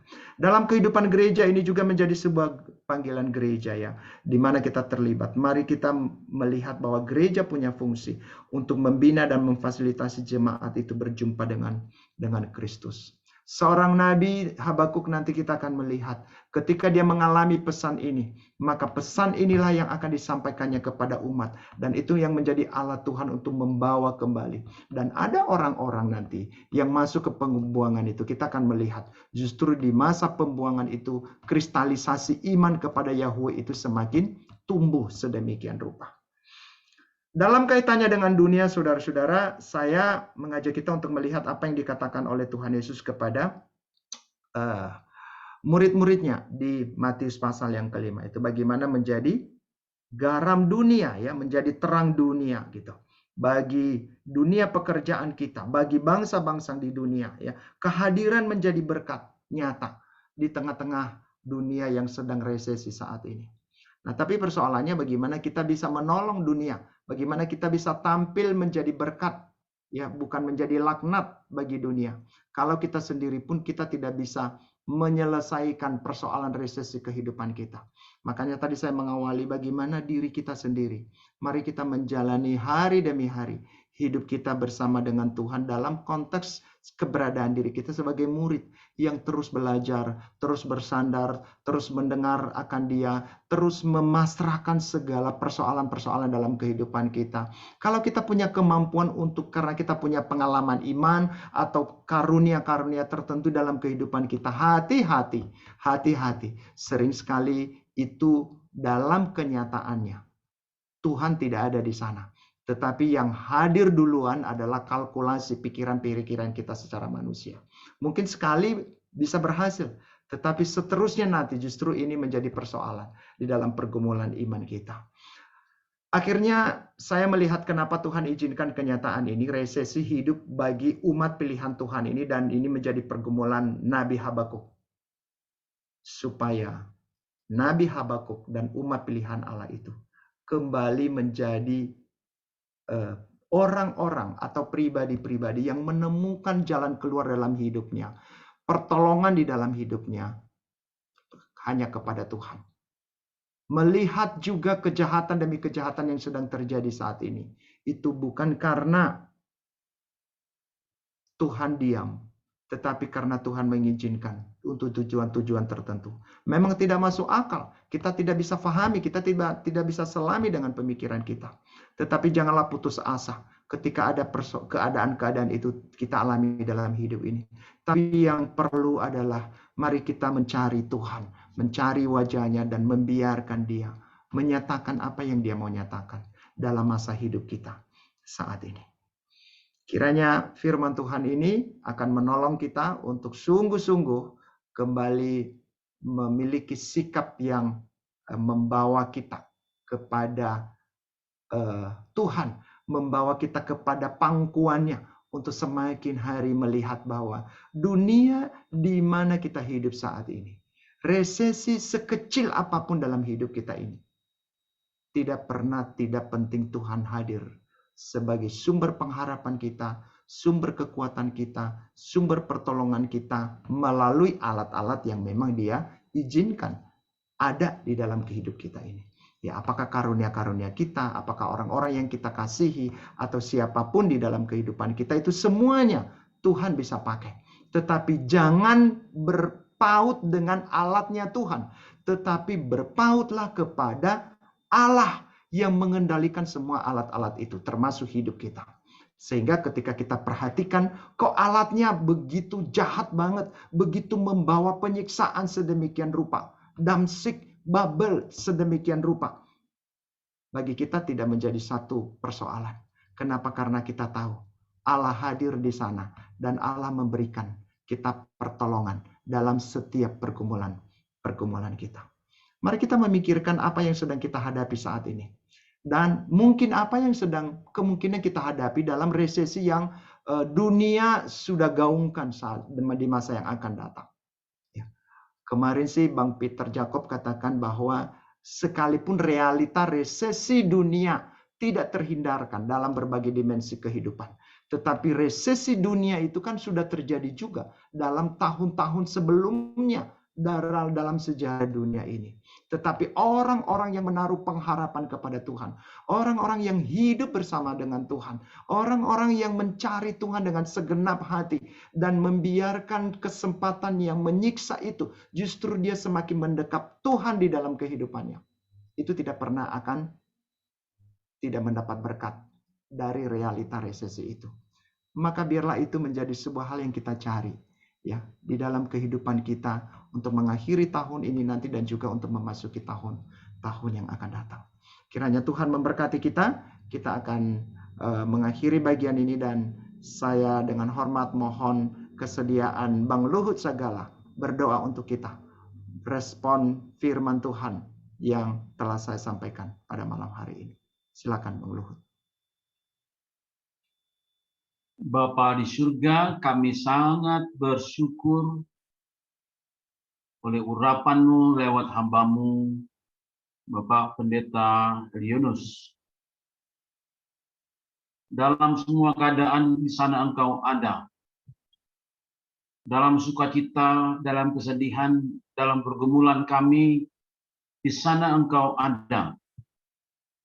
Kami belajar dari bangsa Yahudi ini, bangsa Israel ini, yang sering kali mengalami penjajahan, kesulitan yang sangat mahal harganya, oleh karena kesalahan sendiri. Dan betul, ketika kami belajar dari Allah, ada harga yang harus kami bayar. Tapi ketika kami jauh dari Allah, kami membayar lebih mahal lagi Tuhan. Terima kasih Tuhan, kami sekarang disadarkan bahwa hidup kami harus satu frekuensi dengan Allah. Kami harus dekat dalam frekuensi Allah. Sebab kami adalah anak-anak Tuhan. Kami bersyukur oleh hamba-Mu ini mendapatkan penyegaran kembali. Bahwa di sana ada Allah. Di dalam kesedihan kami, dalam pergumulan kami, di sana ada Allah. Tuhan, terima kasih, kami ingin belajar lagi dan belajar lagi. Kami ingin membaca lagi kitab Habakuk ini, yang sungguh sangat luar biasa, membawa sebuah paradigma kami. Paradigma bagaimana melihat kesulitan dari sudut pandang Allah. Terima kasih Tuhan untuk hamba-Mu ini, pakailah dia, urapilah dia. Juga perkantas yang kami cintai, Tuhan memberkati Tuhan, mencukupkan semua kebutuhan demi kebutuhan. Acara-acara yang diadakan oleh GLCC ini, Tuhan berkati di tahun depan. Sahabat-sahabatku semua yang ada di dalam acara kali ini, semua diberkati dan biarlah menemukan solusi, menemukan jalan keluar dari semua masalah yang kami alami. Terpujilah nama-Mu. Dalam nama Tuhan kami Yesus Kristus. Amin. Amin. Terima kasih. Saya kembalikan kepada Bang Andreas. Ya, terima kasih Bang Eli dan terima kasih Bang Luhut buat doa dari setelah firman. Teman-teman, saat ini kita akan masuk dalam sesi tanya jawab atau sesi sharing. Teman-teman dipersilakan kalau ada yang mau tanya bisa raise hand atau isi kolom chat Atau kalau mau DM ke pengurus juga nggak apa-apa, nanti pengurus akan bantu kepada saya untuk bisa dibawakan dalam sesi tanya jawab ini. Sampai 8.55 kita akan masuk dalam sesi tanya jawab ya, teman-teman alumni. Bang Eli, ini ada pertanyaan Bang, kita mulai. Ada pertanyaan nih Bang. Bang, sebenarnya siapakah bangsa Kasdim bagi orang Yehuda itu? Sehingga Habakuk melihat itu kok tidak masuk akal. Kalau umat Tuhan dihukum oleh mereka, Bang. Silakan, Bang. Ya, bangsa Kasdim itu ya itu lawannya ya, yang ya lawan bangsa lawan yang memegang kekuasaan bangsa Babel pada waktu itu ya. Kita akan melihat bagaimana ini menjadi sebuah kolaborasi ya. Jadi kolaborasi di mana dunia sedang dikuasai pada waktu itu untuk menjajah termasuk umat Yahudi itu sendiri. Jadi sebenarnya juga kalau kita perhatikan sih bukan hanya bangsa Israel, bukan hanya bangsa Yahudi yang mengalami. Jadi bangsa-bangsa lain pun ditaklukkan oleh Kasdim ini. Ya, kita akan melihat hal seperti itu. Ya. Jadi kalau kita lihat dari sisi Tuhan, ya mereka adalah bangsa yang diciptakan Tuhan, termasuk bangsa Asyur misalnya, gitu ya, Mesir, gitu, Babel, ya. Itu kita bisa melihat mereka adalah ya bangsa-bangsa yang hidup pada waktu itu menjadi sebuah komunitas bangsa yang memang pekerjaannya begitu, saling menguasai satu dengan yang lain gitu. Oke Bang, berarti saya nggak tahu apakah itu menjawab ya, tapi kira-kira apa, mau arah kemana ini pertanyaannya? Gitu. Ya. Bangsa Kasdim adalah negara Irak saat ini kalau benar ya Bang. Jadi memang bangsa Kasdim ini kalau kata Bang Eli adalah bangsa yang dimana memang itu dari menciptakan manusia, tapi memang ada perlawanan ya Bang. Bangsa Israel, sehingga itu memang zaman yang dimana ada pertempuran dan diselesaikan melalui perang berarti ya Bang ya. Gitu. Ya.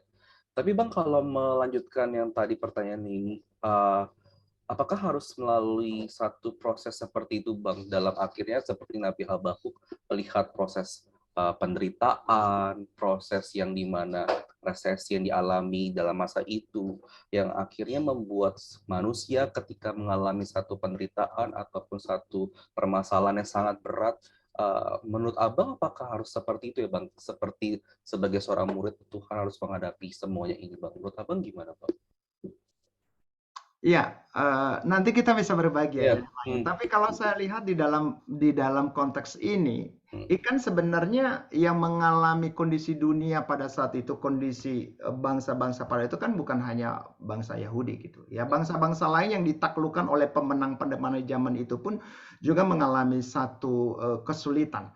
Tetapi sebagai umat pilihan Tuhan dan sebagai nabi Tuhan, ini pergumulan seorang Nabi Habakuk atas dirinya dan atas bangsanya sendiri sebagai umat pilihan Tuhan. Nah, kalau dikatakan kenapa harus, satu sisi kita lihat itu realita yang terjadi saat itu. Tetapi di sisi lain, sebagai umat Tuhan, kita akan melihat umat Tuhan juga punya persoalan tersendiri dalam hubungannya dengan Tuhan dan juga di dalam hubungannya terhadap bangsanya sendiri. Di sini kita akan melihat misalnya Nabi Amos, bagaimana sebenarnya di bangsa Yahudi sendiri pun terjadi penindasan di dalam negaranya sendiri pun, dan Allah tidak senang gitu. Ketidakadilan itu Allah tidak senang hal itu. Jadi satu sisi bahwa mereka melihat jangan dijajah dong umat pilihan Allah oleh bangsa-bangsa jahat seperti itu. Tapi ketika mereka mengalami kesempatan untuk menjajah di dalam bangsa sendiri pun, ya Tuhan izinkan mereka lakukan juga. Nah, apakah memang ini harus jalannya? Ya menurut saya pada waktu itu memang itu Tuhan yang izinkan. Sekarang bagaimana bangsa itu pada saat itu melihatnya, dan itu nanti yang yang difahami oleh sang nabi di dalam mulai dari pasal 2 nanti pasal yang ketiga. Jadi kondisi dunia yang pada saat itu membawa umat pilihan Allah dibawa oleh pesan nabi itu untuk akhirnya melihat Allahnya gitu.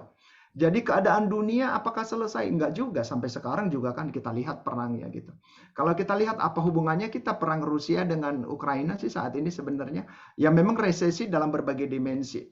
Ya tetapi di satu sisi sebenarnya kita akan melihat bukan hanya dalam kaitan antar bangsa gitu, Tetapi kita bisa melihatnya urusannya antara kita sebagai orang yang mengenal Tuhan dan dengan dunia yang diciptakan oleh Tuhan. Maka tadi saya lihat di dalam bagian terakhir yang kita mau pikirkan nanti di dalam mulai malam hari ini dan dalam pertemuan berikutnya nanti berkembang diskusinya. Ketika kita melihat resesi itu, oke, kita udah selamat. Dikatakan kan Indonesia tidak akan resesi, ada juga pandangan begitu. Karena Indonesia masih banyaklah potensinya gitu, masih makannya banyak gitu, makan nasi, bisa bertanam dan segala macam. Jadi walaupun dunia akan resesi, itu Indonesia tidak sampai resesi seperti yang diprediksi dunia. Bisa iya, bisa enggak gitu. Tetapi apakah memang itu semua orang Indonesia tidak mengalami resesi? Oh pasti. Kalau kita lihat sekarang ini, kemarin Bang Peter itu katakan begini ya, dikatakan bahwa resesi yang paling merasakan resesi dunia yang akan terjadi ke depan adalah orang-orang yang lapisan masyarakat menengah ke bawah, dan itu jumlah banyak gitu. Orang kaya mah justru semakin meraup untung gitu. Perhatikan tahun 98 ya, bagaimana sebenarnya ya itu dunia begitu, Indonesia begitu mengalami satu kesulitan di masa itu. Tetapi orang kaya berlimpah-limpah, mungkin sampai sekarang berapa 7 turunan kali nggak habis-habis ininya. Jadi memang kenyataan seperti itu. Nah, jadi kalau kita lihat itu dalam konteks dunia. Tetapi kalau kita perhatikan apakah harus? Ya, kalau kita lihat kenyataannya bisa harus, nggak harus. Tetapi bukan persoalan itu yang pertanyaan. Ketika itu harus, kira apa yang kita lakukan sebagai umat Tuhan? Ya seperti Nabi Habakuk. Apakah kita bergumul seperti Nabi Habakuk, membiarkan, wah ya udahlah beginilah nasibnya gitu, kita terima aja? Enggak. Tapi justru reaksi Nabi Habakuk adalah reaksi yang baik. Hasil pergumulannya dengan Tuhan. Perhatikan ya, kitab tidak bernubuat kepada bangsa Yehuda. Tetapi kitab ini bicara dalam hubungannya dengan Tuhan. Sama dengan kitab Yunus, ketika dia berdialog dengan Tuhan tentang Allah menyelamatkan Niniwe, Asyur itu sendiri, tapi dia tidak mau gitu. Nah, ini sekarang Habakuk adalah yang dialognya tentang bangsanya sendiri. Kalau Yunus kan dialog dengan kejahatan Niniwe gitu, itu nggak layak untuk diselamatkan. Begitu ya Bang Andreas ya. Thank you Bang buat penjelasannya. Cukup bisa menjelaskan bagaimana kondisi Habakuk yang direlevansikan sekarang. Ya, Bang, ada dua pertanyaan yang bisa minta tolong Abang jawab. Ini ada pertanyaan Bang. Ketika ada hukuman, disiplin, testing, mungkin pencobaan ya. Bagaimana kita membedakan antara hukuman, disiplin, dan testing itu Bang? Bagaimana penyebab dan dampaknya seperti gimana Bang? Wah, nanti bisa berbagi ya. Ini ada Bang Lut, Bang Togi, dan kita semua bisa jadi narasumber dalam kesempatan ini. Kalau kita lihat di Yakobus misalnya ya, kita akan melihat Allah tidak pernah memberikan pencobaan itu. Tetapi ketika pencobaan tidak terhindarkan kita alami dalam hidup kita, ya kita menghadapi resesi, Allah menguji kita, ya Allah menguji kita. Dan di dalam Allah menguji kita, Allah tidak pernah membiarkan kita sebenarnya melewati masa-masa ujian itu untuk kita tidak menang gitu. Kita akan melihat itu kisahnya Ayub kan menjelaskan seperti itu kan. Ya, orang sesaleh Ayub ya mungkin jarang lah gitu. Tetapi ketika Tuhan izinkan dan akhirnya itu akan membawa sebuah hasil akhir daripada kehidupan Ayub. Mengatakan bahwa hanya dari orang saja aku mengenal engkau di Ayub 42 itu. Dikatakan tetapi sekarang aku melihat engkau. Jadi akhirnya kenyataan itu sih yang kita melihat bahwa akan membawa kita kepada satu harapan. Bahwa di tengah-tengah pencobaan, di tengah-tengah resesi yang tidak terhindarkan apapun sumbernya. Ya, termasuk kalau sumbernya dari diri saya sendiri, dari dosa saya sendiri pun. Ya, atau dari luar dari diri saya. Tuhan menguji apakah engkau sadar kebutuhanmu Tuhan dan pertolongan Tuhan di sana. Sehingga dalam kesadaran itulah kita akan mengejar kan? Iya dong. Kalau kita sedang dalam tekanan kan kita mencari pertolongan. Nah, cari pertolongannya kepada siapa atau dengan cara apa? Nah, ini yang perlu kita harus tahu. Tetapi Tuhan mau sebenarnya ketika pencobaan itu memang kita hadapi, Allah sedang menguji kita. Apakah kita membiarkan Dia menolong kita? Atau kita main dengan cara kita sendiri gitu. Jadi ujian dengan pencobaan boleh dikatakan itu bisa kita jelas berbeda ya. Tetapi di mana ada pencobaan, di situ ada ujian gitu. Tetapi di saat Tuhan mengizinkan ujian itu terjadi dalam kehidupan kita, ingatlah bahwa Allah tidak pernah membiarkan kita sebenarnya tidak bisa melewatinya. Ya. Kalau kita akhirnya jatuh, itu bukan karena Tuhan tidak sanggup menolong. Tetapi mungkin karena kita hadapi dengan cara kita sendiri.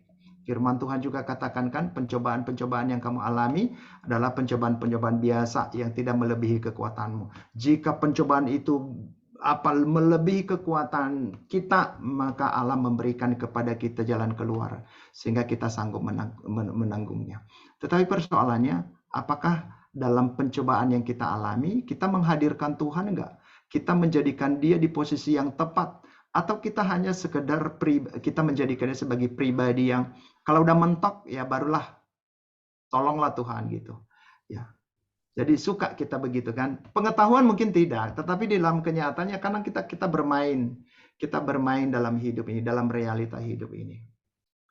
Itu Bang Andreas. Ya, thank you Bang. Wah, sangat kaya sekali ya terkait dengan pencobaan, testing, dan disiplin. Tapi teman-teman yang hadir di sini, atau alumni bisa melihat bahwa segala sesuatu terjadi ada dalam kendali Tuhan, dan Tuhan tidak pernah tinggal diam memang ya. Oke. Bang, kita lanjut, ada pertanyaan dari Bang Luhut Sagala. Pak, nanya nih, sepanjang sejarah Israel selalu memberontak pada Allah, sejarah sesudah Masehi juga penolakan Israel kepada Allah yang hidup. Dapatkah dijelaskan, Bang? Gimana pertanyaannya? Sepanjang sejarah Israel selalu memberontak kepada Allah, sejarah sesudah Masehi juga penolakan Israel kepada Allah yang hidup, Bang. Dapatkah dijelaskan, Bang, maksud ini? Iya, sejarahnya begitu ya. Tapi kita akan melihat ada juga sejarah yang lain. Sejarahnya begitu. Nah, disitulah kita bisa melihat bahwa status tidak pernah bisa menjadi jaminan kita tidak memberontak kepada Tuhan. Tetapi di dalam status justru itu menjadi dasar kita berdiri teguh dan membangun sebuah keterhubungan dengan Sang pemilik hidup itu sendiri dari waktu ke waktu. Jadi iman kita setahun yang lalu atau seminggu yang lalu tidak serta-merta menjadi sebuah kekuatan kita untuk mendapatkan kekuatan hari ini untuk tidak memberontak kepada Tuhan hari ini. Kenapa? Karena Allah yang menciptakan kita, Allah yang sifatnya pribadi dan mau terlibat terus-menerus dalam hidup kita. Yang kan ngapain dia mengatakan bahwa aku menyertai engkau sepanjang sampai akhir zaman, kalau memang bukan itu kerinduan. Allah merindukan supaya kita melibatkan dia dalam hidup kita. Nah, kenapa akhirnya kita menjadi pemberontak-pemberontak? Karena kita satu akarnya adalah ya natur dosa ya, dunia yang telah jatuh dalam dosa. Tetapi kok bisa kita sebagai anak-anak Tuhan, sebagai hamba-hamba Tuhan yang menjadi pemberontak-pemberontak, terang-terangan atau diam-diam gitu dalam kehidupan kita. Persoalannya adalah karena kita tidak seirama dengan Tuhan sang pemilik hidup kita dan sumber hidup itu sendiri. Itu sejarah gitu. Dan sampai nanti kita ketemu dengan Tuhan, pasti itu akan berulang. Tetapi kita akan melihat kenapa hal itu salah satu hal yang ini pengalaman iman saya sendiri. Itulah juga menunjukkan bahwa kita sedang hidup dalam sebuah proses kehidupan. Jadi jangan kita frustrasi. Yang membuat kita pengharapan adalah kalau masih ada waktu hari ini, maka berjuanglah untuk membangun sebuah keterhubungan hidup itu dengan Tuhan. Kalau gagal, jangan biarkan diri dalam kegagalan. Jangan nikmati kegagalan itu. Jangan nikmati kubangan kegagalan itu dalam kehidupan ini. Tapi bangkitlah kembali. Tuhan bisa pakai berbagai cara. Tetapi kadang-kala kita sering sekali menutup diri gitu. Atau sudah pasrah dengan keadaan itu. Saya melihatnya seperti itu sih Bang Luhut ya, dan mungkin bisa juga berbagi ya. Sebenarnya ini saya pikir pertanyaan yang sangat mengusik ini, sangat mengusik. Kok sudah jadi umat pilihan Tuhan sebelum dan sesudah Masehi pun sampai sekarang dan sampai nanti Tuhan Yesus datang. Kok kita ini suka jadi pemberontak-pemberontak? Ya, karena kita tidak membiarkan pikiran kita dan semua apa yang ada dalam diri kita ini seirama dengan Tuhan atau di dalam kontrol Tuhan itu sendiri. Thank you Bang Eli. Mungkin Bang Lut mau menanggapi, silakan Bang. Ayo Bang Luhut, berbagi dong Bang. Oh ya, pertama saya sangat terkesan dengan acara kita malam ini. Itu yang pertama dulu. Saya sangat terkesan dan saya benar-benar kehilangan banyak seri yang menarik selama ini. Justru ketika Bang Mangapul Sagala meninggal, saya jujurnya motivasi saya ikut hari ini, saya ingin mencium baunya Bang Mangapul lewat acara ini gitu. Dan hari ini hambanya abang saya Eli Yunus Gulo sudah benar-benar nampaknya betul-betul disiapkan memberi inspirasi buat kita malam hari ini. Terus maju abang, saya sudah mendapatkan jawaban tadi, itu jawaban juga buat saya pada malam hari ini. Jadi kalau kita terlalu lama, terlalu banyak menghadapi persoalan, jangan-jangan kita memberontak Allah. Gitu. Jangan-jangan kita ini pemberontak, bukan sekutunya Allah. Gitu. Ya. Karena kalau sekutunya Allah, seperti Amerika, dia pasti bela sekutunya. Gitu. Ya. Begitu sekutunya diserang sama RRC, Amerika turun tangan. Itu sekutu saya. Gitu. Nah, ketika Korea Utara diganggu, nah Rusia juga turun tangan. Itu sekutu saya. Gitu. Jangan ganggu. Gitu. Ketika Bang Eli Yunus diganggu, jangan. Itu sekutunya Perkantas dan sekutunya Lusaga kan gitu kan. Itu sekutunya Allah. Jadi pesan saya, berhenti memberontak Allah. Terima kasih Bang. Thank you Bang. Oke, thank you Bang Luhut. Ya, teman-teman kita masih ada 10 menit lagi. Teman-teman kalau masih ada pertanyaan bisa isi di kolom chat atau mau DM ke pengurus atau mau raise hand, tetap dipersilakan. Iya Bang, kita lanjut ya Bang. Ada pertanyaan lagi Bang. Bang, hambaku kan melihat dengan jelas, sepertinya seolah-olah tidak ada keadaan Allah di sini. Kalau di dalam kehidupan kita, kita pun melihat hal seperti itu, Bang. Jadi sikap apa yang seperti harus kita tiru dari Habakuk, Bang? Silakan. Ya, ini pengalaman hidup saya sih ya, kan kadang-kadang juga saya keberatan terhadap realita kehidupan rohani saya dan kehidupan rohani orang-orang yang saya kenal, yang seharusnya tidak layak atau tidak pantas dia mengalami keadaan seperti itu. Sampai misalnya di masa COVID itu terjadi satu peristiwa di mana banyak kehilangan teman-teman saya hamba Tuhan gitu. Ya bahkan kalau mau dikatakan kepergian Bang Mangapul Sagala pun sesuatu hal yang secara manusia nggak bisa terima gitu. Tetapi di dalam kenyataan seperti itu, kita akan melihat bahwa peristiwa-peristiwa seburuk apapun dalam hidup ini, ketika itu tidak terelakkan harus terjadi, itu terjadi atas izin dan keputusan Tuhan. Gitu. Apalagi kalau hal itu adalah orang-orang yang kita kenal seharusnya tidak layak. Tapi kita nggak tahu, inilah misteri Tuhan. Inilah yang dikatakan tadi itu, bahwa sering sekali kita menyalah mengerti peristiwa-peristiwa yang Tuhan izinkan dalam hidup kita.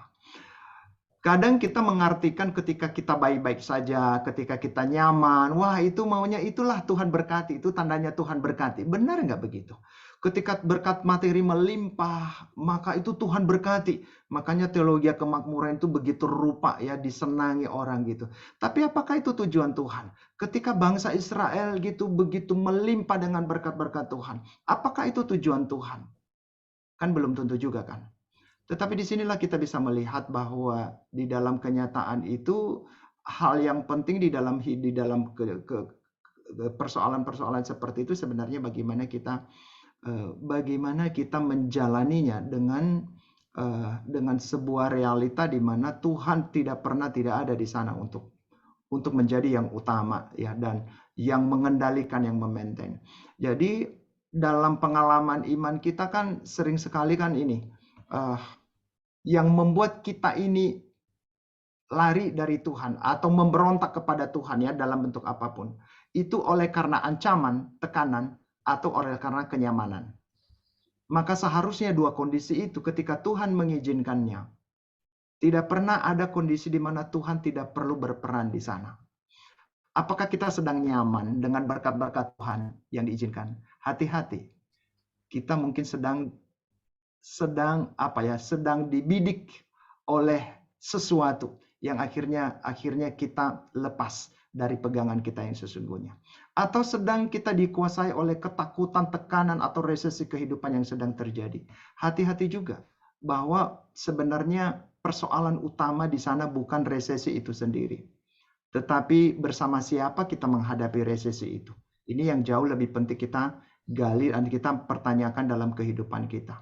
Sehingga situasi apapun sebenarnya kalau dari cara pandang Tuhannya, itu Tuhan mau supaya membuat kita semakin dekat kepadanya, semakin seirama kepadanya. Apakah kita sedang dalam keberkatan Tuhan gitu ya, dalam kondisi kita sedang baik-baik saja gitu dalam pandangan manusia. Tapi itu justru membuat kita menjadi semangat semakin harus hidup semakin sungguh-sungguh kepada Tuhan. Nah, tetapi ketika kita melihat kok persoalan-persoalan ini orang-orang yang kita kasih hal-hal yang tidak lazim terjadi. Kalau kita membuat kita semakin memberontak, boleh nggak bertanya, siapakah kita sebenarnya? Kalau dibandingkan, siapakah kita di hadapan Tuhan? Tuhan adalah pencipta, penguasa segala sesuatunya. Kita yang dicipta. Jadi kita jangan melawan natur itu sebenarnya, natur penciptaan. Dan sekali lagi manusia ini yang sudah jatuh dalam dosa suka begitu sih. Suka berseberangan gitu. Ya, dia menggunakan sedikit kuasa yang Tuhan berikan kepadanya untuk dia kendalikan sendiri. Tapi sesungguhnya tidak layak demikian. Karena Tuhan menciptakan kita untuk bersama-sama dengan Dia. Dan Dia bersama-sama dengan kita.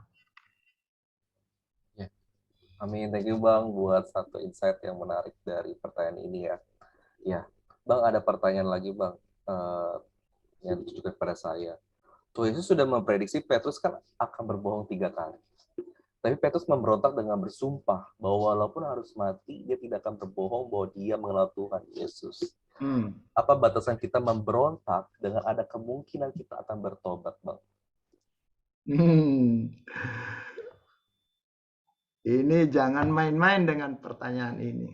Jadi memang kadang-kadang kita kadang-kadang bisa belajar dari kisahnya Petrus. Tapi ingat bahwa kasusnya Petrus tidak selalu menjadi rumus hidup bagi kita. Ya. Jadi kadang-kadang kita terpancing ya. Nggak apa-apa nanti Tuhan dengan caranya, dengan kuasanya dia akan pulihkan gitu. Tapi kalau seandainya kita tahu bahwa memang itu tidak baik, kenapa kita harus melakukannya? Petrus itu kan lakukan ya. Kalau kita lihat Injil-Injil mencatat dia melakukan itu juga di luar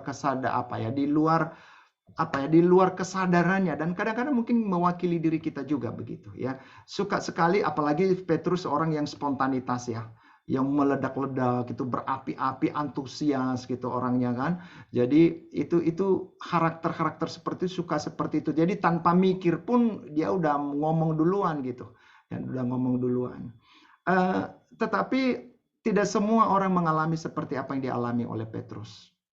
Tapi yang mungkin kita harus pikirkan adalah sebisa mungkin kita menyadari janganlah kita mau mencobai Tuhan. Itu kan yang dikatakan oleh Yakobus kan. Jadi kalau kita tahu udah kita jatuh, tetapi kalau kita mencoba nanti saya akan dipulihkan oleh Tuhan. Saya akan diampuni oleh Tuhan. Memang ada jaminan. Belum tentu juga gitu. Tapi pengalaman kisah-kisah seperti Petrus atau kisah seperti si Yudas misalnya. Ya, Yudas, kenapa Yudas tidak mendapat pengampunan? Ya karena dia menentukan keputusan untuk dirinya sendiri. Kenapa Petrus?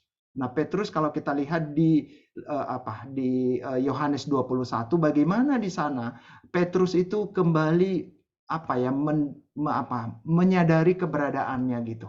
Nah, itulah orang-orang yang seperti Petrus menyadari keberadaannya dan dalam kondisi Tuhan bertanya kepadanya, Simon anak Yohanes, apakah engkau mengasihi aku? Mengasihi aku. Jadi ini permainan kata gitu ya. Apakah lalu nanti akhirnya itu filea. Ya udah, engkau tahu Tuhan bahwa aku mengasihi engkau sebagaimana adanya aku ini.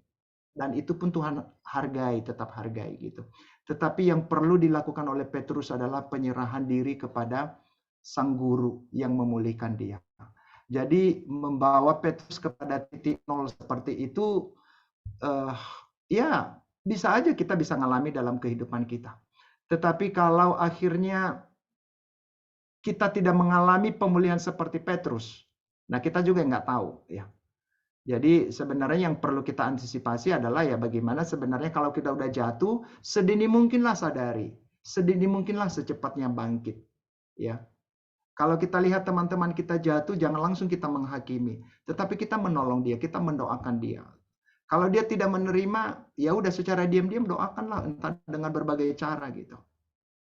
Tetapi tidak semua rumus pemulihan itu sama untuk kita, Petrus sama untuk kita semua. Jadi ya berharap sih kita tidak ada di wilayah itu. Makanya dikatakan ketika kita mau mengikut Tuhan, bukan mengikut Tuhan karena takut dihukum lagi, tetapi karena kita mengasihi Dia gitu. Karena kita mengasihi Dia. Kalau kita mengasihi Dia, maka pertanyaan-pertanyaan seperti ini ya nggak layak ada di dalam benak kita. Tetapi semakin hari, apalagi wujud kasih saya kepada Tuhan. Hidup lama saya yang perlu saya serahkan sebagai bukti saya mengasihi Dia dan saya membiarkan Dia menolong saya untuk dibaharui dalam hidup ini. Amin, thank you Bang buat pertanyaan. Dan ini teman-teman jadi pertanyaan terakhir dalam sesi 1 ini. Dan terima kasih buat teman-teman yang sudah mau menanyakan baik lewat kolom chat maupun melalui DM.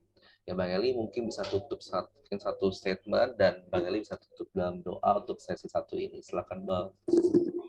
Iya, apa yang kita pelajari di pasal 1 ini?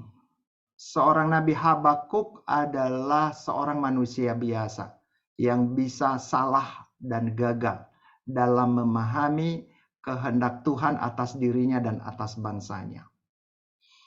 Ya, jadi sadarlah bahwa kita bukan orang yang bisa tahu segala-galanya walaupun kita punya posisi status sebagai nabi seperti Nabi Habakuk.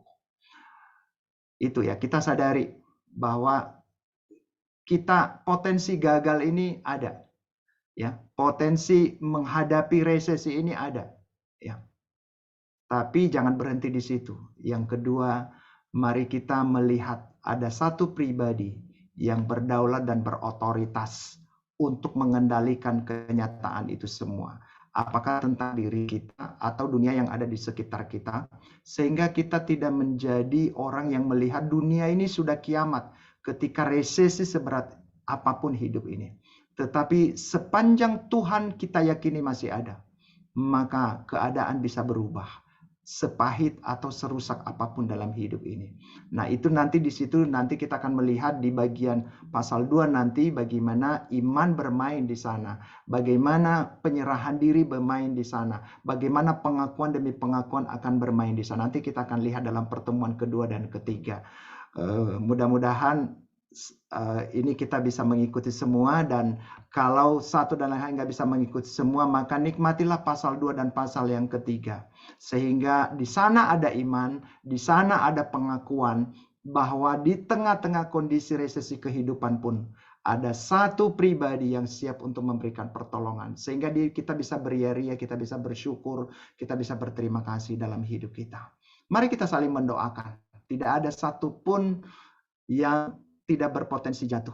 Dan justru itu mari kita berkomunitas, mari kita saling mengingat, mari kita saling mendorong di dalam persekutuan kita dengan Tuhan. Terima kasih Bang Andreas. Mari kita bersatu di dalam doa. Bapa di surga, kami bersyukur dan berterima kasih kepadamu malam hari ini. Kehadiranmu di tengah-tengah kami untuk menikmati kenyataan Engkau hadir dan memberkati kami. Menikmati firman-Mu, sekalipun terbatas hamba-Mu ini menyampaikan dan membagikannya dalam kesempatan malam hari ini. Tetapi yang membuat itu lengkap, yang membuat itu sempurna adalah kehadiran Tuhan yang sanggup menerjemahkan melalui Roh Kudus dalam hati kami dan di dalam kaitannya dengan pergumulan-pergumulan kami ke depan. Malam hari ini kami bersyukur untuk kebersamaan kami. Kami bersyukur untuk sesi yang pertama GCLC di bulan yang terakhir tahun ini, kami berdoa Tuhan, supaya Engkau boleh memberkati setiap alumni yang telah menikmatinya. Engkau boleh melihat kenyataan resesi kehidupan seperti apa yang sedang mereka alami saat ini. Tetapi yakinkanlah mereka bahwa resesi itu tidak akan membinasakan mereka, tetapi yang membuat mereka hidup di dalam resesi itu, dikuasai oleh resesi itu, ketika mereka tidak mengalami Tuhan hadir di sana. Maka kami mohon kepadamu, Engkau nyatakan dirimu kepada kami pribadi lepas pribadi. Kami bersyukur kepadamu pada malam hari ini. Kami boleh belajar kepada salah seorang tokoh, hambamu, nabimu Habakuk, yang menjadi satu kenyataan. Dia manusia biasa. Dia bisa gagal paham tentang rencana dan cara-cara Allah. Maka hal yang sama Tuhan, kami juga memiliki hal yang sama. Tetapi kabar baiknya adalah ketika kami melihat di dalam kenyataan kerapuhan kami, kegagalan kami, ada Tuhan yang terus menantikan kami untuk datang kepadanya dan mencari tahu bagaimana dia melihat apa yang sedang terjadi dalam hidup kami dan resesi-resesi yang sedang kami alami dalam kehidupan saat ini, bahkan di masa-masa yang akan datang. Tuhan berkati setiap alumni yang hadir malam hari ini. Berkati mereka di dalam pergumulan-pergumulan yang sedang mungkin begitu menekan. Tidak ada satu pribadi yang dapat memberikan pertolongan, tetapi ada satu-satunya pribadi, yaitu Allah yang sanggup menolong, mengintervensi, dan juga mengerjakan sesuatu yang baik bagi mereka, sebagaimana Engkau telah mengerjakannya bagi umat-Mu Israel dalam sejarah.